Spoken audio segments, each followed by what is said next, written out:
Assalomu alaykum, hurmatli Uyg'ur TV ko'rarmanlari.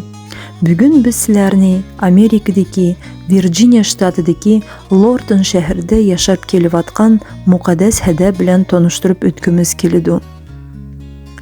Muqaddas Hada o'zi G'uljida tug'ilib cho'ng bo'lgan. 2014-yili AQSh mamlakatiga bir qizi va bir o'g'li bilan G'ulji shahridan ko'chib kelib, shu vaqtgacha Virginia shtatida yashab keladi. Muqaddas Hada o'zi bek ishlamchan, bek tirishchan, ham kuyimchan insonlarning biridir. Muqaddas Hada ko'p tamoqlarga usti bo'lg'ashqa, bolalarni beqish uchun AQSh mamlakatida har xil Uyg'urlarning tamoqlarini yasab, setishga qaror berib, hatto shu kamgacha shu ish bilan shug'ullanadi.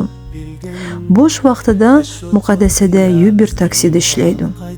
Muqaddas Hada o'pka hesib, qo'rma cho'p, langman, ochiq to'xu qo'rmisi, samsa, cho'shira va boshqa Uyg'ur xalqining tamoqlarini yetishni biladi. Agarda shu tamoqlarni xalquvchilar bo'lsa, astidagi telefonga xabarlashib, topshirish bersanglar bo'ladi.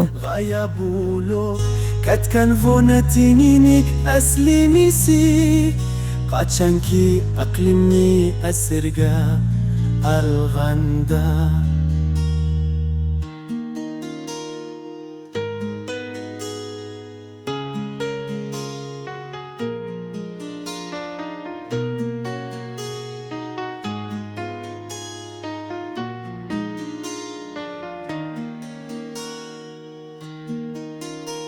qasmetim meniya ansalliqam bilan azadlishga undaydi butun dunyo diyan yo'qolgan sho'g'onatanlik hayot qolgan shahodatlariga